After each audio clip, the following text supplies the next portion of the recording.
Good morning. Welcome, everybody. It's great to see everybody here. I'd like to start by expressing our appreciation for the sponsor, that all the shirim for 2024. Our sponsor, לעילוי, נשמת, ברנה, Bnedit, and וזליג ben Kallman, Aleim Shalom, should be an aliyah for their neshamas. And I'd like to ask you, if you don't mind, just to turn off your phones, turn them on to silent, so that we can have a shir without interruption. So just to remind you, next week is the last shir before Pesach. 2 weeks from today is Erev Pesach. So that we will be speaking next Monday, Be'ezrat Hashem, on a Pesach-related topic. But as I related to you last week, I couldn't resist today doing a eclipse special. Now, I appreciate that we're not going to be seeing this eclipse in Israel. You can watch it, no doubt, on some kind of live feed as it happens all across America. But right as we speak now, the moon is shooting around its orbit around the Earth, as it constantly does at thousands of miles per hour. In around 10 hours from now, the shadow of the moon will move across the Earth, in this particular case, across 13 states in the United States, which is one of the reasons why so many people are excited about this eclipse.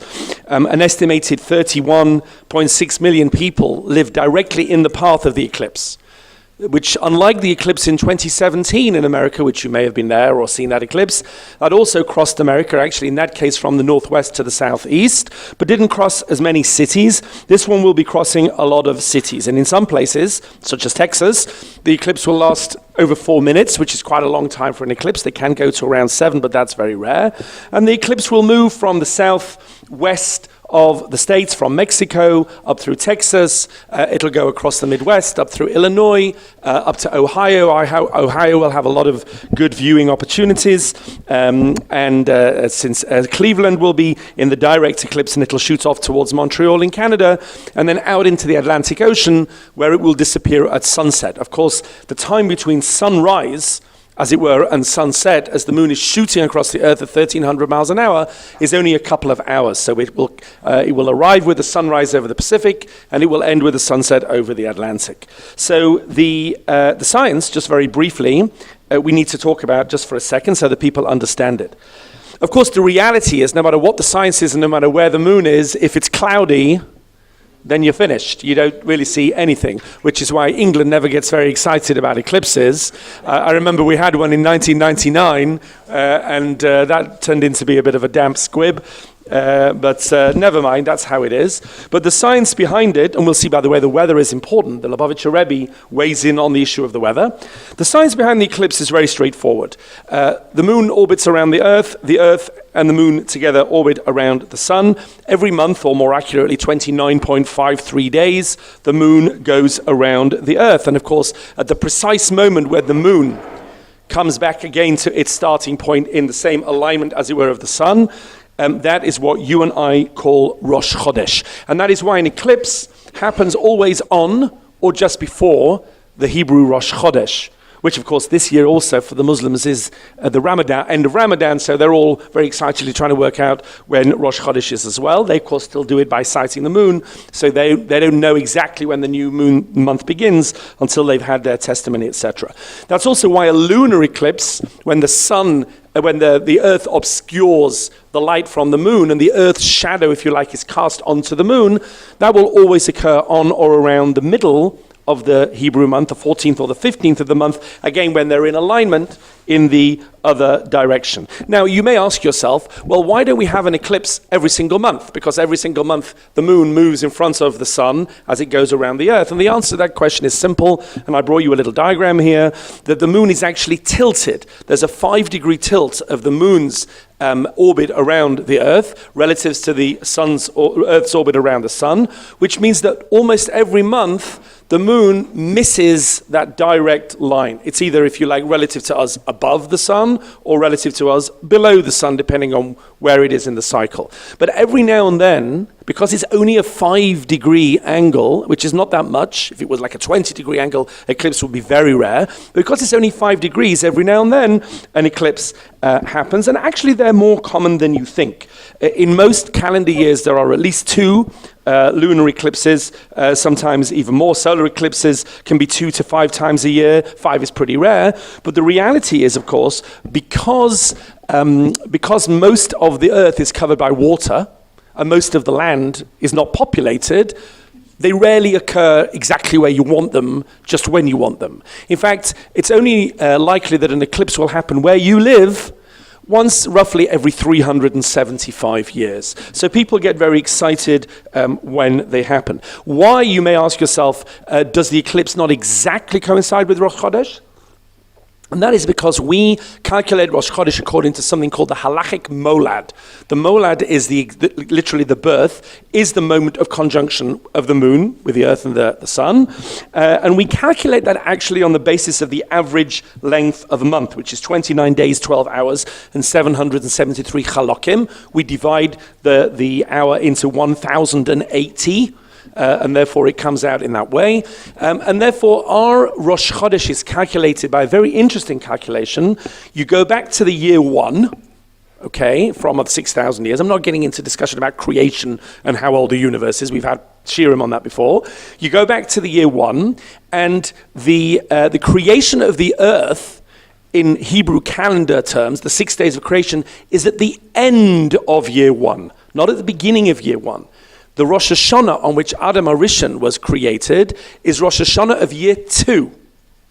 So we calculate back to this imaginary year 1, which mostly didn't exist, and we go back to the very beginning and we count 29 days, 12 hours and 773 chalakim, and we add on each time. As it happens, this eclipse this afternoon in around 12 hours is almost exactly at the time of the halachic molad too, which is coincidental, but every now and then they really get spot on, and this month is pretty much that. Of course, the reason they don't work the eclipses, the Jewish month rather, based on the eclipses, is because for most of the planet they have no clue when the eclipse is.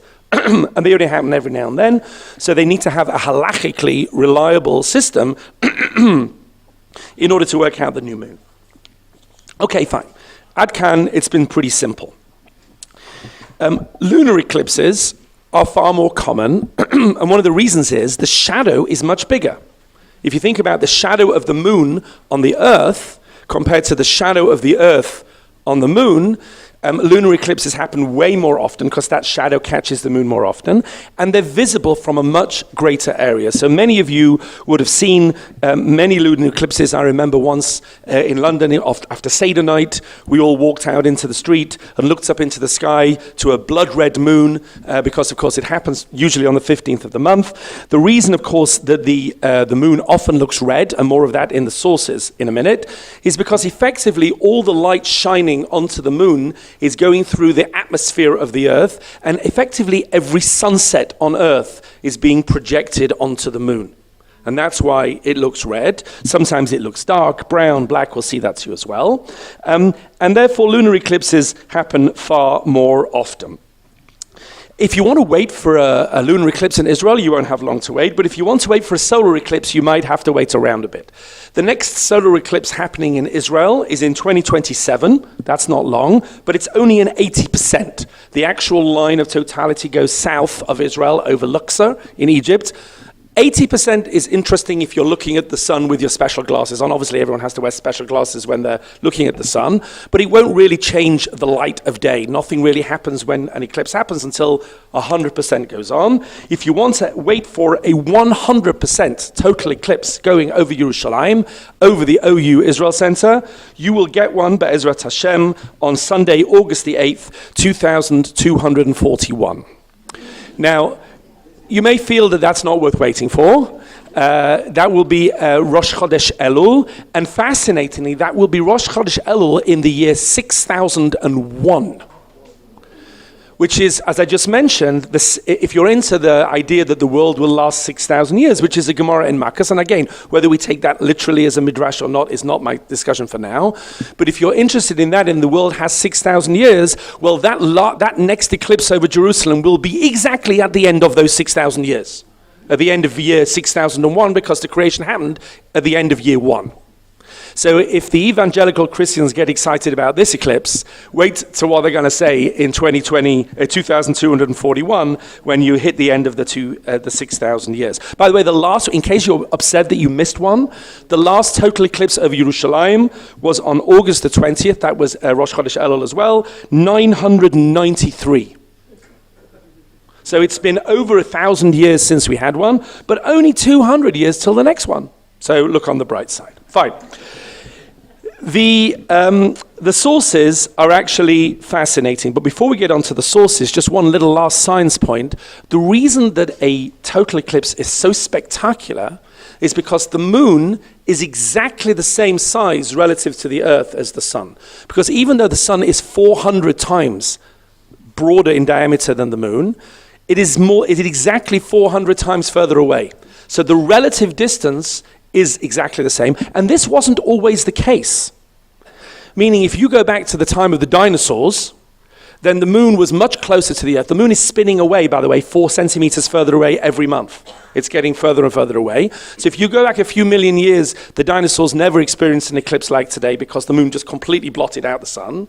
And if you go forward a couple of million years, the moon will already be too far away to do a proper total eclipse. It'll be smaller. It'll be more like what we call an annular eclipse. So we are very fortunate to be living at exactly the right million years or so, that the moon and the sun are exactly in the right position. And this wasn't lost on the Torah or the Meforshim. So if you ever want a reason to be happy to be alive right now, then that might do it for you. Let's start with some sources. Number one.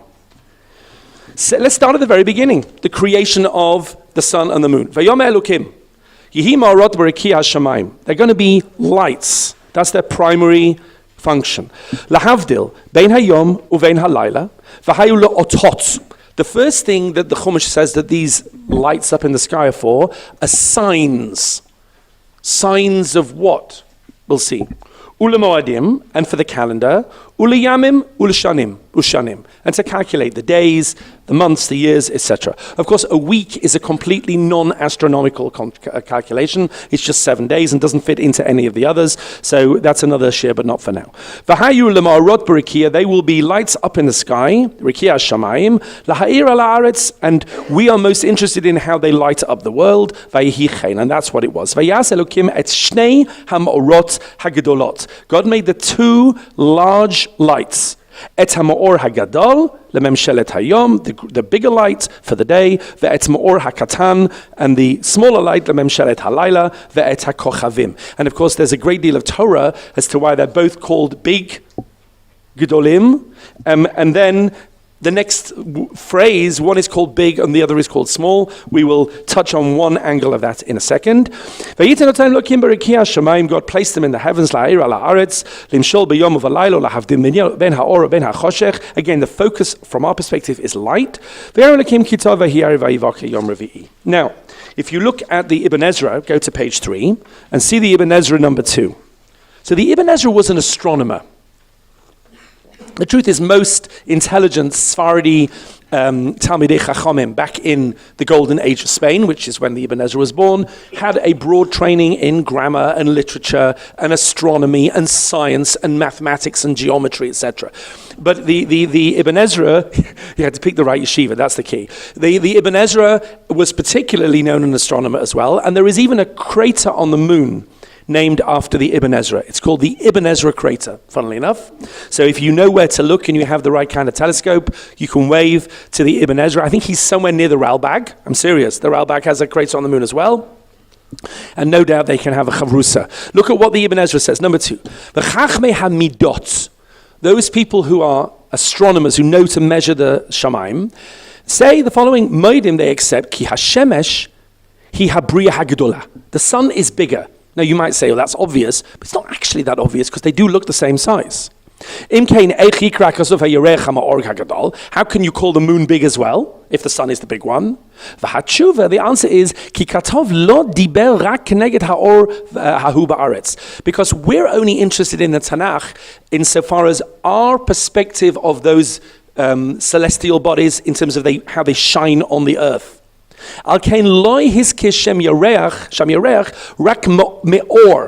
we're not interested in the actual moon, we're interested in the light of the moon. And it only shines brightly because it's closer to us. In fact, there is a redact that says that they did a calculation and they reckon that the sun is 170 times bigger than the moon. Okay, so that's not far off. It's 400 times bigger, but they knew it was bigger, and we are talking about 1,000 years ago. So the Ibn Ezra again says, yes, two orbs in the sky, but one is much closer to the other, and that's why the other one, they seem the same size, etc. So they did have a pretty good understanding, and as we'll see in a minute, eclipses was something that had been predicted way, way, way, way back. Okay, what about Tanakh? So one of the things you'll see, I brought you 7 or 8 psukim from Tanakh that talk about the darkening of the sun, and 4 of them come from Amos. Let's just have a little sampling. V'haya b'yom hahu, says Amos, Na'um Hashem Elokim, v'heveti hashemesh b'tzarayim, the sun will set, as it were, biat hashemesh, the sun will go down in the noon, v'hachashachti la'aretz b'yom or, and the land will become dark in the middle of the day. Now that very much sounds like an eclipse, that the sun will effectively set in the middle of the day, the land will become dark in the middle of the day, which raises some halakhic questions which we'll get to at the end, which is, so is an eclipse halakhically called a sunset? The halachas that only kick in when you hit sunset, which could have relevance for Hilchas Nida, or someone who's becoming tahor. Remember, how do you become tahor? From a regular tumah. You go to the mikveh and you wait for the sunset. So on an eclipse day, is a person tahor at 12 o'clock in the morning because the sunset? Interesting question, which I'm not going to dwell on, but something for you to ponder about. But Amos has another one here, number 4. Kine yodse harim, God creates the mountains of Borei Ruach, umagid la'adam masecho. He tells Adam his thoughts. Oseh shachar efa. God can turn the morning into the dark. So too in number 5, Amos says, V'yom laila hechshich. God makes the day dark like the night. So too in number 6, halo choshech yom Hashem. That day, the day of the Lord, will be a day that becomes dark. V'lo or, a day without light.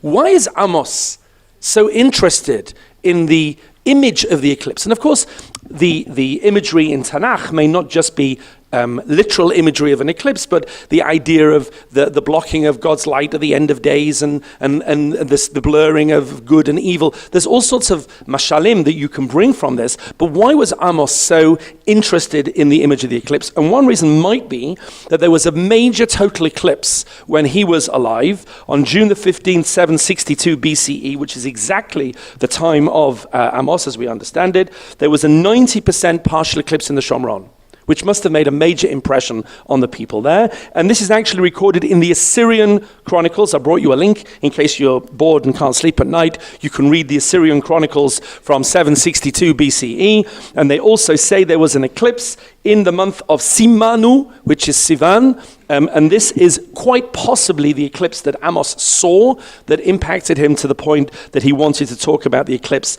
so much in his Sefer. But not just Amos, Yeshayahu. I'm not going to read them all now. The Yeshayahu says the sun will be dark when it rises. Zechariah prophesies a day which is without sunlight and a night without moonlight.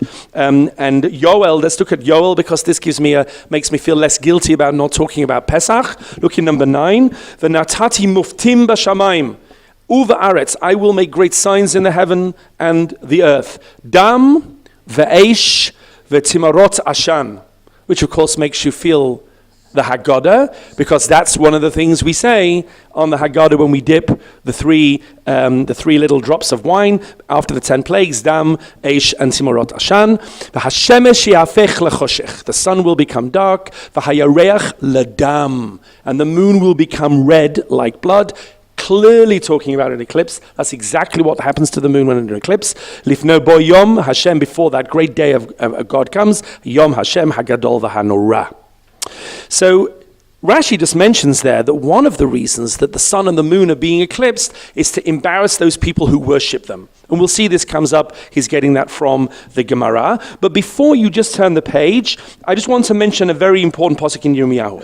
Yirmiyahu number 10 says, Ko amar Hashem, El derech hagoyim al tilmadu. Do not follow, do not learn from the ways of the non-Jews. Umi oisas hashamayim al teichatu. And do not be scared, do not be afraid, do not become apocalyptic when you see things happening in the sky. Ki yechatu hagoyim mehema. Because that's what the non-Jews are worried about. But why are you worried about that? Come on. Why are Jews going to be worried that there's an eclipse? And Yirmiyahu says, don't be like everybody else. And by the way, so little has changed. If you look at all the chatter on the internet about the eclipse, the massive majority of it is evangelical Christian. People talking about there was an earthquake, and there was an eclipse, and. Okay, Jews are not so excited by those things. Because of Yirmiyahu, we have a slightly different perspective, which we'll see right now. Okay, let's have a look. Number 11, page 4. Eclipses in Chazal. So there is a major source. The one major place where Chazal discusses lunar and solar eclipses is in Sukkah. What is the context here? So remember, there's a Mishnah in Sukkah that says if it rains on Sukkahs in Israel, it's as if the servant gave water to his master and the master just threw it back in his face. So this, you'll see the connection with the mashal that the Gemara now gives about an eclipse. So there are 4 brises, 4 Tanaitic sources in Sukkah, each of which deals with eclipse. And I've numbered them 1, 2, 3, and 4 in number 11. So let's read these quite quickly. Tana Rabbanan. The rabbis taught, brisa number 1, Bisman shehachama lokeh. When the sun is afflicted. Now what does that mean? What are they talking about? Now most of us assume it's an eclipse. But we'll see that there's another view. Siman ra l'chol ha'olam kula. That's a bad sign for the whole world. Mashal lamad avidam. What is this like? And here's the connection with Sukkah. Lamelech basavadam she'asa su'uda la'avadav. That the king decides to put on a party for all of the servants. V'heineach panas lifneim, and he gives them lights. He turns on the lights. Come on, have a party. Enjoy yourselves. Ka'as aleihem. The party gets out of hand. The king gets upset with them. V'omer la'avdo, and he says to one of his other servants, Tul panas mipneihem. Take away the lights. It's time for the party to be over. V'shivam b'choshech. Turn off the lights. They're just misbehaving. End of brisa number 1. And of course, we're going to have to ask the question, in what way is an eclipse a siman ra? It's a natural event. It's predictable. It was by the time of the Gemara. The Babylonians especially were predicting eclipses, the cycle of eclipses, 1,000 years before the Gemara was even written in Babylon. So they knew, or they should have known, that it was a natural occurrence. So how could it be a siman ra? And what about Yirmiyahu, who had just said, why you shouldn't be bothered about these things? The non-Jews are worried about these things. We'll see. That's brisa number 1. Brisa number 2, Tanya Rabbi Meir Omer. So Rabbi Meir says, appropriately illuminative name, Rabbi Meir, Kol zman shehama'oros loikim, whenever there's, let's translate it as an eclipse of the sun or the moon, siman ra lesoneim shel Yisrael. Now, soneihem shel Yisrael, the haters of the Jewish people, is a euphemism used by Chazal for the Jewish people. If there is an eclipse, it's bad for the Jews. Because they're used to getting attacked. Meaning, whenever anything bad happens in the world, the Jews get blamed. And the Gemara says this. Mashal, here's a mashal. L'sefer, to a teacher. Shebala beis ha-sefer, he comes to the school, v'ritzua b'yada, with a whip in his hand. Meaning, someone's going to get beaten today. Mi doeg, which is the kid that's worried. Mishirahi lilkod b'chol yom v'yom, the kid that gets beaten every other day because he's the kid that everyone takes it out on. Hu doeg. So the Jewish people should be worried there's a siman ra in Shamayim. Again, the questions we asked we'll have to come back to. Brisa number 3. This is more detailed. Tan Rabbanan. Bizman shehachama loka, when the sun is afflicted, siman ra la'ovdei kochavim. That's bad for the non-Jews, which usually ends up being bad for us too, by the way. Levana loka, when the Levana is afflicted, siman ra lesoneim shel Yisrael. That's specifically bad for the Jews. Mipnei sheYisrael monim leLevana, because the Jews count their calendar by the moon, va'ovdei kochavim lechama, and the non-Jews by the sun. Again, I don't know where that leaves the Muslims, because they count it even more fanatically by the moon than we do. Not for now. Okay, so the Gemara says, look Abba Mizrach, if the sun is an eclipse in the east, when the sun is just rising, Siman Rala Yoshvi Mizrach, that's bad for the people who live in the east. But Ma'arav, if it's in the west, when the sun's setting, Siman Rala Yoshvi Ma'arav. Be'em Sariki, if it's in the middle of the day, Siman Rala Kola Olam Kola, that's bad for everybody. Panav Dom Eladam, and this is probably talking about the moon now, if the moon looks like red like blood, Cherev Bala Olam, there's going to be a war. Lesak, if it looks dark brown, black, like a sack is usually made from goat's hair. Chitzei Rav, Ban La'olim, it's going to be famine in the world. Lezo, if it looks red and black. Cherev v'chitzei Rav, Ban La'olam, there's going to be war, God forbid, and famine, which often go together. Loka b'knisasoi, if the maybe this is back to the sun again, it's not clear, maybe it's the moon, is afflicted, is eclipsed when it's coming up, then it'll be a while till the problems come. And if it's when it's setting, they'll come quickly. And some say the other way around. And whenever a nation is affected by the sun or the moon's eclipse, it's always focused on the gods. Here's another Mitzrayim connection. I will also judge the gods of the Egyptian. Of course, the god of the Egyptian was overwhelmingly the sun. And of course, the sun god, which is called Ra, to the Egyptians, also comes in wordplay when Paro is talking to Moshe. Remember when he sends him away and says, there's Ra will follow you. So of course we translate that as evil. Evil will follow you into the desert. But of course there's a play on words there, and he's talking about the sun god. The whole idea of the Ayin Hara, the evil eye, is deeply linked also with the eye of Horus and the Egyptians, that we had a whole share on that as well, Baruch Hashem. So it says the gods are affected. But when the Jews do tshuva, and there's the key, we don't have to be worried with all of this. It brings a pasuk in Yirmiyahu, which is don't be worried by the eclipse. And finally, number 4 and number 11, Tan Rabbanim. Bishvil arba dvarim chamaloka. There are 4 specific averas that relate to why the sun is eclipsed. And again, we have to kind of ask, what does this mean? Because the sun will be eclipsed naturally. Look at the 4 averas. Al-Av based in Shemet, a great Jewish leader that dies, ve'eino nispad kahalacha, and is not properly eulogized. That's number 1. Al-Nara murasa shitzaka be'ir, ve'ein moshiala, a young woman who is attacked, God forbid, and raped, and people don't run to her rescue. Va'al mishkav zachor, active homosexuality between men. Va'al shnei achim shenishpach damo ke'echad, and 2 brothers who are murdered together. Now again, what exactly these have got to do with the sun, we'll see in a second, or we won't see in a second.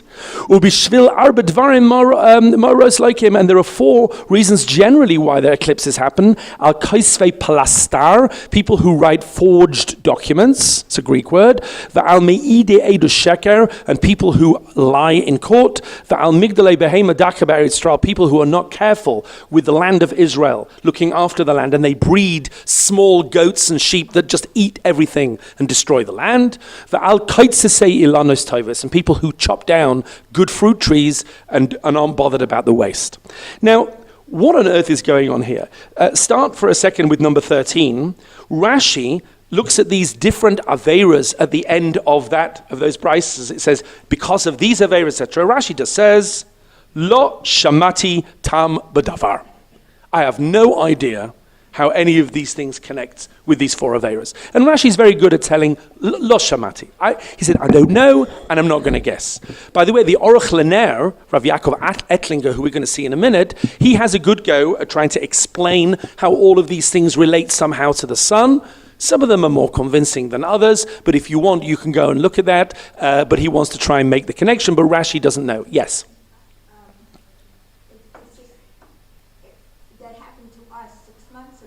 Well, interesting. Meaning these are real things. Exactly what happened. That's very interesting. I hadn't made the connection, but you're absolutely right. These are real areas, and that the society has to be focused on, and that we need to correct, that we need to fight. And we'll see in a minute, that's actually one of the explanations that comes up, which is fascinating.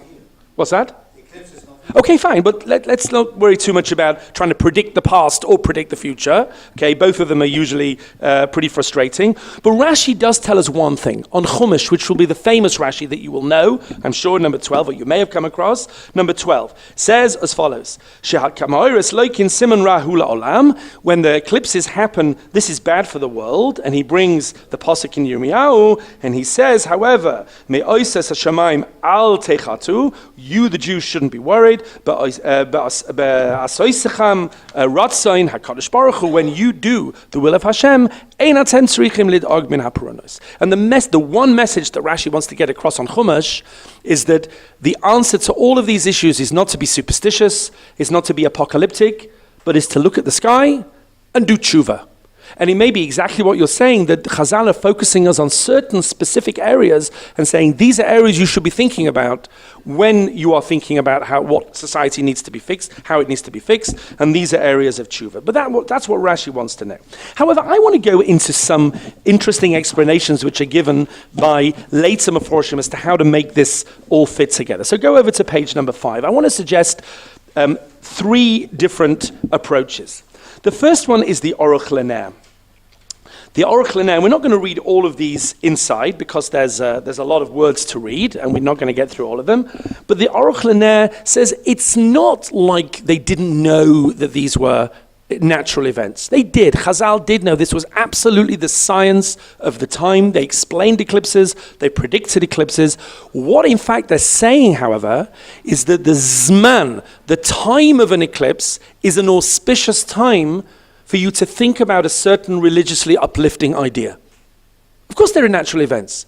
But I brought you another connection that he doesn't make, but every natural event can be an auspicious time for us to think. Look in number 15. This is what I do want to show. Rabbi Eliezer Omer, keva, if you make your prayer, your davening keva, fixed, and it says that's not really prayer. The Mishnah says this. What does it mean, fixed prayer? My keva, what does it mean, fixed? What is bad about fixed prayer? Abar bar Avin, Reb Chananya bar Avin, Amrit Ravahu, they say the following. Someone who prays Shachris and Mincha at the same time every day. That's fixed. Now, this is not halachically, it's not a halacha shir. There's no problem going to a Shachris at 7:45 every morning, but there's something missing there. Why? Kol she'ein mitpalel im dimdumei chama, because you're not praying when the sun is red. Da Amar Rabbi Chia bar Abba, Amar Rabbi Yochanan, mitzvah lehitpalel im dimdumei chama. It's a mitzvah to daven Shachris as the sun is rising. And we call that Nates. And it's a mitzvah to daven Mincha as the sun is setting. Why? Because you look at these events, if you experience them and just take a few moments, they're incredibly impactful. Now, we take sunrise and sunset much more for granted than we take eclipses, but at the end of the day, one is no more miraculous than the other, and therefore the idea of using a time of day to be inspired religiously, either to daven, to do tshuva, to focus on certain things, is very much baked into the way we see things. And the Aruch Lunar even gives the example of the rainbow. What does God say about the rainbow? God says, after the flood, just look at the last couple of lines of number 14. So if you look here, 3 lines from the bottom. This is similar, this idea of using the moment is similar to what the Ramban says in Parshas Noach, about the rainbow. Even though the rainbow is natural. Everybody knew the rainbow was natural. You can make your own rainbow. Just squirt a hose up towards the sun and make a beautiful rainbow. That's not new technology. You can look at this natural thing to be a good sign that God won't bring another mabel.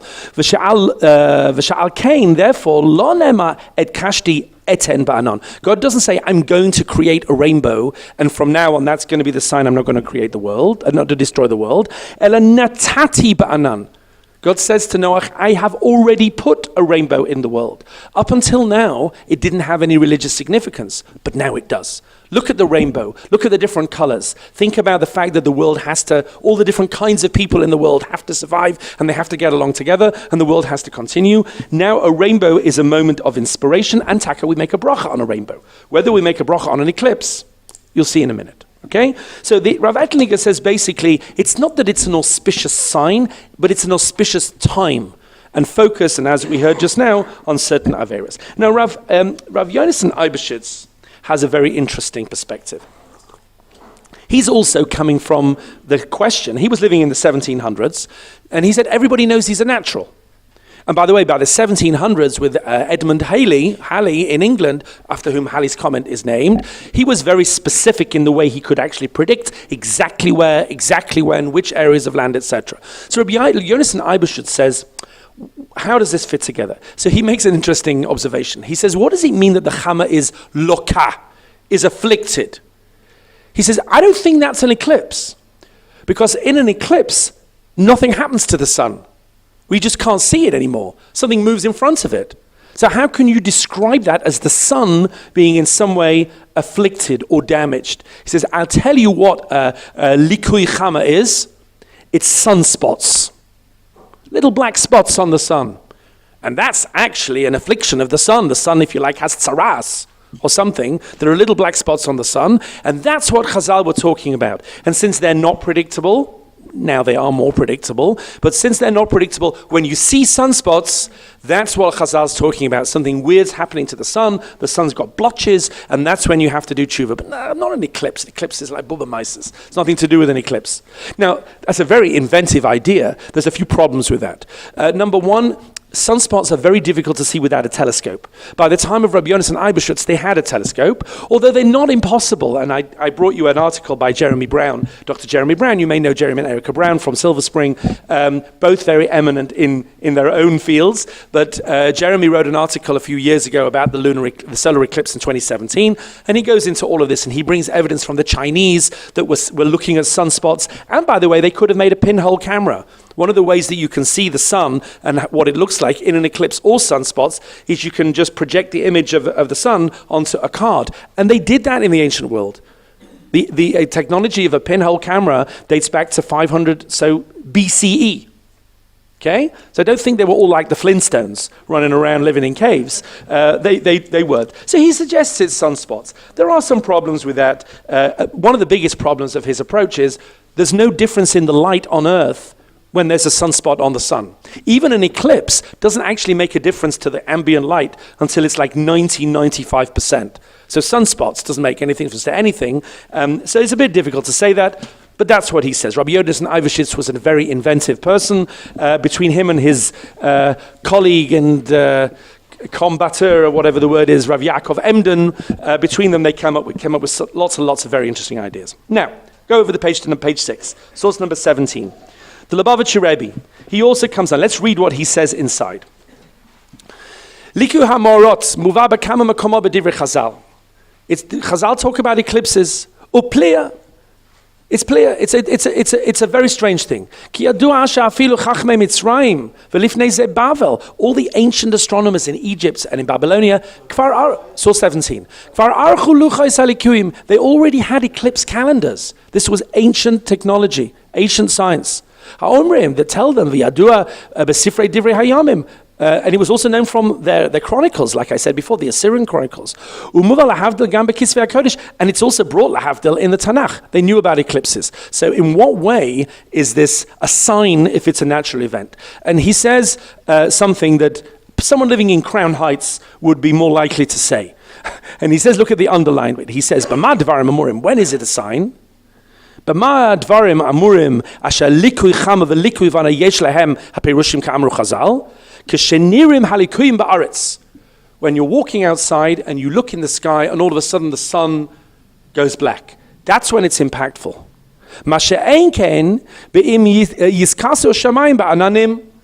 But if you live in North America, and certainly if you live in Northern Europe, almost every eclipse goes unnoticed because it's cloudy.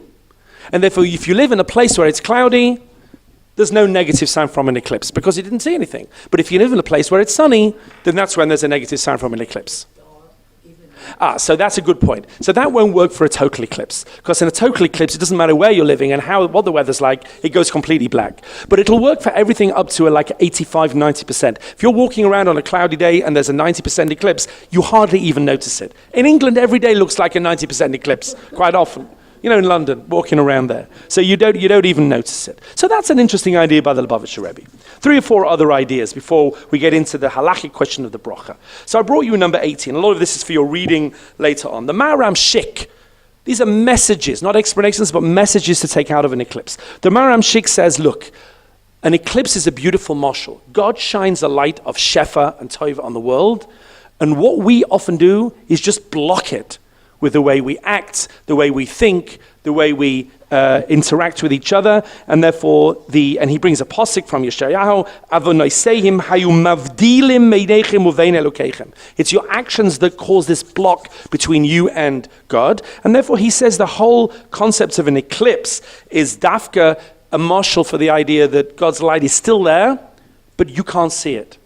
And therefore we have to think, under what circumstances in our lives are we blocking out God's light? God is there when we let God in, and that's what the eclipse is saying. And dafka, the sun, there's nothing happens to the sun. It's just that we can't see it. And that leads us to think, when are we blocking out the light and causing our own problems? That's a beautiful idea he brings. The Lubavitcher Rebbe, again in number 19, he brings an idea we mentioned before, that the whole point is not that the eclipse happens because of a sin. The eclipse is natural. But when the eclipse happens, we need to focus on certain sins, and maybe even that these are times which are more auspicious or negative, whatever the negative word for auspicious is, for those kind of sins. And he gives his own explanation. But have a look for a second in number 20. This is a source that we don't often bring. Go to page 7. This is Rav Simcha Zissel, the Alter of Köln. Look at what he says. Very interesting. He talks about an eclipse that happened in Europe in 1891. He says, Gasinam Besukah. Tan Rabbanan, Bisman she'acham Eloika Siman Ra. Ubisman she'alavan Eloika Siman Ra. Vehine Bekayetz Havar. In last summer, he says, in the summer of 1890, Shnataf Reish Nun Aleph, 1891, but Chalata Kayetz, at the beginning of the summer, it was actually June 6th in that year, Haya Likui Chama, there was a solar eclipse, which there was in Russia. And we saw with our very eyes that there was a terrible, terrible hunger, a terrible famine in Russia, which I mentioned in my notes here. In 1891-92, 500,000 people almost died of famine, and many of them, obviously, from the Jewish community in Russia. We saw there was this terrible famine. The Achshav, and now, b'shavu ha'avar, in this last week after he's writing here, for our many sins, there was a likui levana, there was an eclipse of the moon, which, by the way, often happens when there's an eclipse of the sun, because the moon and the sun are in the same pattern there. The tilt is in the same place. And we should, as the Jewish people, be very concerned about this. Because the moon looked black and red, Gamba Yachad, together, and he brings from the Gemara that says, if it's red, that's a terrible sign for war, if it's black, it's a terrible sign for hunger, and if it's both, it's a terrible sign for both. Go to the second paragraph on the left. V'hine lo eit lehiradeim. It is not a time to be asleep. Ki yesh lanu hatra'a gluya min hashamayim. Because we have, again, we're not worried and superstitious, but we have a clear indication from Shamayim. Al tikun hamaisim, that there is tshuva that we need to do. And if there was a Navi that came to our town and told us that bad things will come to the world, do tshuva immediately, everybody would be worried. So kal v'chaymer ben benoshel kal v'chaymer, all the more so kishehabraisa machzerezis beferish, as the Chazal have told us exactly what this means. Umin hashamayim ra'inu ois, and we've seen the sign in the heavens. The ashrei lebanim she'avihim shebashamayim modia lahem. How lucky we are. He flips it. How fortunate we are that we get signs from Shamayim that tell us to improve ourselves, and to become better people. Let us look in our ways. Let us do tshuva. And he brings the brisa at the end. Bisman Yisrael oisin return shel makam. This is what Rashi said, if you remember. Ein mitziyarim mikol elu. We don't have to be worried if we do the right thing. V'tayv Israel, and Baruch Hashem, this will be great for us. So again, it's not that we look in the sky and predict an apocalypse. We look in the sky and we need to do tshuva. And the Orchas Tzadikim, in number 21, actually says an even more beautiful idea, I think. which is as follows. Look what he says. Actually, we don't know who wrote the Orchos Tzadikim. There's a rumor that it was a woman that wrote the Orchos Tzadikim, but I cannot verify that rumor. It's an anonymous source from the Rishonim, but you can go and research that. It could have gone either way. It's more likely to have been a man, I would have thought. He brings here in the Orchos Tzadikim, we should always remember how amazing this universe is and how great God is who made it. And God made the universe in a certain way. We should understand it. Gedolim v'katin, the great things, katanim, the small things. Ve'echa galgalim holchim, v'hashemesh v'ayrecha kochavim, how the whole system works, looking up at the cosmos. You read as Hagashamim, the miracle of the rainfall, Neshivas haruchais, the miracle of the wind. There are so many, even countless things that we should be grateful for. But because we see every day the sun and the moon and the rain and the wind, we see that all the time, we're not surprised by it, we take it for granted. When the sun's eclipsed or the moon's eclipsed, it's astounding. Because it's far less common than the sun going round or the earth rotating. Therefore look to the skies, make an effort, go find an eclipse, get on a plane, go to Greenland, wherever the next eclipse is going to be, and go and look in the skies. And pretend this is the first amazing thing you ever saw. Always be childlike. Why is this and why is that and how amazing is this? And you'll feel that you were blind until this moment. And now your eyes have been opened. And then learn to do this every day. Take the eclipse and then be like every day is an eclipse. This is not a rocket science. This is obvious, but it needs to be said. I reckon I've said this before, that one of the reasons that a lot of people are depressed these days is because they don't see enough sunrises. Because we get up, almost everyone gets up after sunrise. We only see the sun go down. We never see the sun come up. And if we just got up, like they used to do, back in the day they had no electric lights. Rich people could afford candles, but no one else. So when it got dark, they sat around and chatted for an hour or so, and then they just fell asleep. I mean, how long can you be awake talking to your family in the dark? So they went to sleep at 8 o'clock at night. So of course they woke up at 4 o'clock in the morning for nates. And they saw the sunrise. I think we'd all be different people if we saw the sunrise every single day. Even the birds get excited by the sunrise, and I am absolutely convinced that they look in the direction of the sun. When you look at the birds sitting on the telegraph poles, in the morning they're looking at the sun, in the evening they're looking at the sun. I don't know what they're thinking, but they've got this Orchos Tzadikim deep inside them. Okay, a couple more things and then a halakhic issue to finish on. I brought you in 23 and 24 a piece, first of all, from Rav Elia Lopian that talked about a total solar eclipse over Europe just at the outbreak of World War I, and how he felt that was a time of great horror for all the people of Europe. At exactly the time of that eclipse, hundreds of thousands of soldiers were being killed in the early battles of World War I. And I brought you also in 24 a Rav in Brooklyn who saw an eclipse in 1939, early in 1939, in April 1939, and gave a drosha saying that the eclipse is a harbinger of war, and it's going to be a terrible war, and a war like no one had seen before, and that taka was the Second World War. You can read those accounts for yourself. Now, the question is, you're looking at the eclipse, either live or on TV. So should you make a bracha?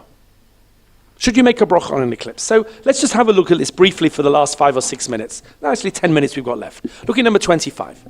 Says the Mishnah, Al Azikin, on shooting stars or comets, Va'al hazvaot, and on earthquakes, Va'al habrakim, and on lightning, va'ala reimim, and on thunder, va'ala ruchas, and on hurricanes and tornadoes. Omer, you have to make a bracha, Baruch shekoicha u'gvrasa male olam. So the next time you're running to the tornado shelter, remember, this is a bracha you should be making.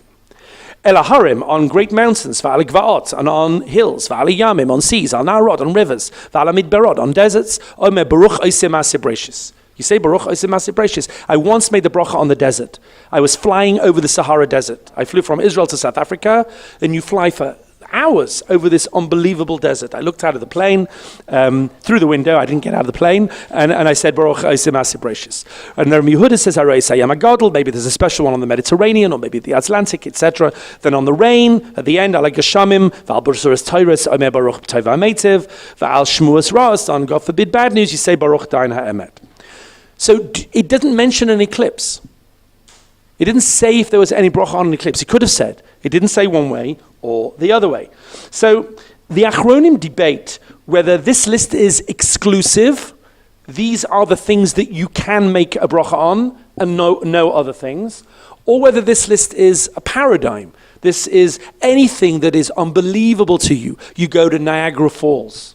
That wasn't on the list. You see the geysers. I don't know if that's how you pronounce them. Geysers? I think English people might say geysers. What do we say?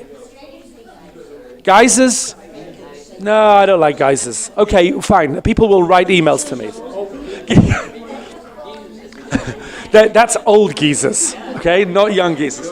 Geysers, okay? Geysers. Do you make a bracha on those? What about on a volcano? Again, not from too close. My grandfather, Alav Shalom, was in Italy in the Second World War, fighting in the British Army when Mount Etna erupted with great display. Do you make a bracha on a volcano? It doesn't say. And nevertheless, many Achronim do say that there are other things, such as volcanoes and waterfalls and stalagmite caves, that you can make a bracha on. Oisimase Brachis.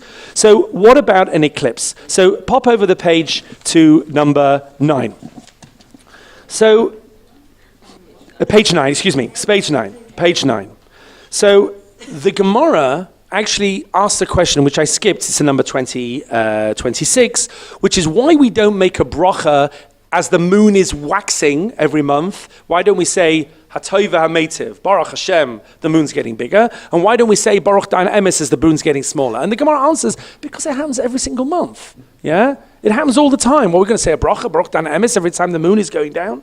Okay, there are all sorts of minhagim. You shouldn't get married when the moon is waning, although you can. It's just like, a minhag, whatever. So do you make a bracha? So the Abu Dharam in number 27, the Sefer Abu Dharam, quotes a Tosfos that we don't have anymore, but he had. And he quotes the Gemara there. Since the moon goes down every single month, we don't make this bracha. The Hikshu Tosfos, and Tosfos ask, again, we don't have that Tosfos, only preserved in the Abu Dharam.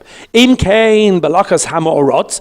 What about on an eclipse? She'ein darcho bakach, which is very seldom, it's not like every month.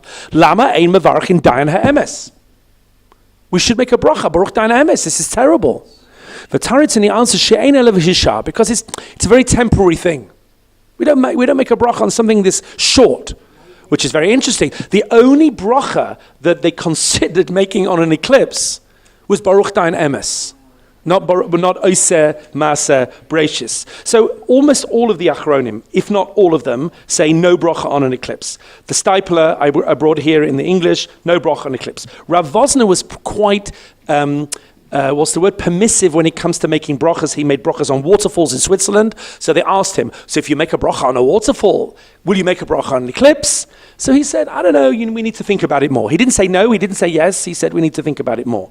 Rabbi Chaim David Alevi, the chief rabbi of Tel Aviv, formerly, he says no bracha on an eclipse because of the potential negativity that we've seen.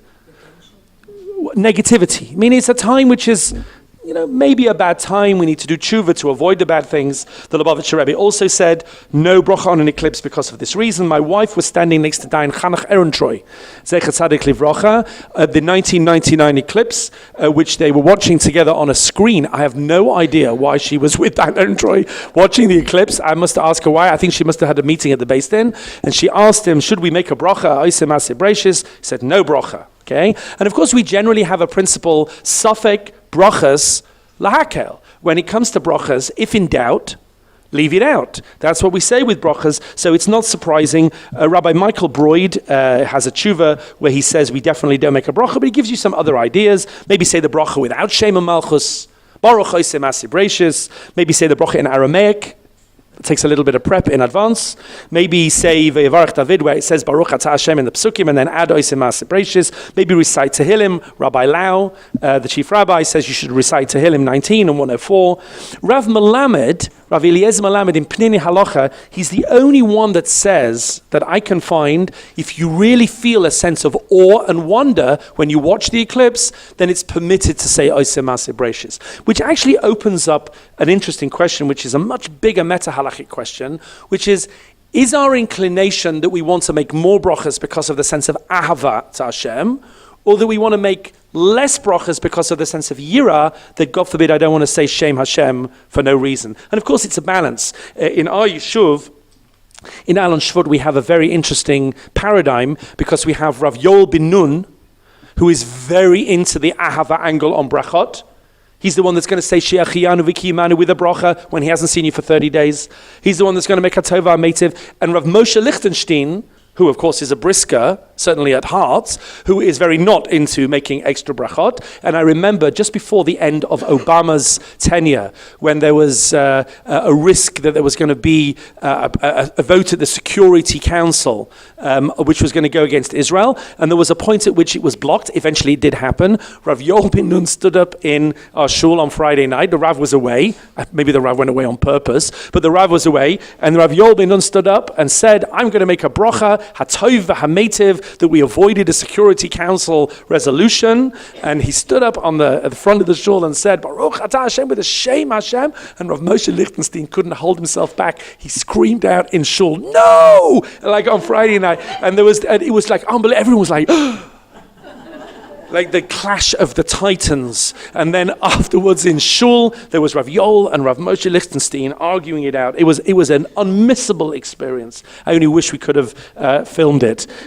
So anyway, so Rav Melamed says maybe there's a tzad to say that. A few other halachic questions just to leave you with. Are you allowed to publicize an eclipse? Because the Chofetz Chaim says you're not allowed to publicize a rainbow because it's Lashon Hara against a world that needs a promise from Hashem. I was going to destroy you, but I'm not going to. So we can't publicize a rainbow, but you can publicize an eclipse. There's a minhag not to get married on a day of a lunar eclipse. So in case you're planning a wedding for family, the Mishnah Brewer on page 10 writes that there's a minhag to fast on the day of a lunar eclipse. And then finally there's an interesting question of Kiddush Levana. We calculate Kiddush Levana from the halachic molad. You have half a month from the halachic molad to say Kiddush Levana. But we don't know the exact molad usually, and the halachic molad isn't the astronomical molad. But on a month where there's a solar eclipse and a lunar eclipse, we do know. That minute when the sun goes over your head, the moon goes in front of the sun, that's the molad. So do we take that into account for Kiddush Levana, yes or no? You can look into that yourselves. And finally, I brought you a few sources there. I brought you at the very end in the appendix. There was a beautiful account. The Chofetz Chaim, at the very end of his life, in 1929, there was an eclipse near Radin. And there was an account written up of how the Chofetz Chaim got the guys in the yeshiva out of the yeshiva to watch the eclipse.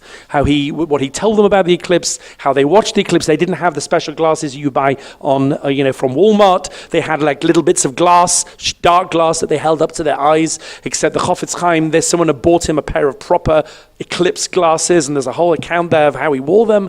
It's actually a beautiful, beautiful account, which was translated into English, and you can read that in your own time. What the Chofetz Chaim took out from the eclipse, he was very inspired by the eclipse, and he wanted to inspire his Talmidim. So there you are. That gives you a little bit of. It's not too late to book a ticket to America, but you might not get there for 4 o'clock this afternoon.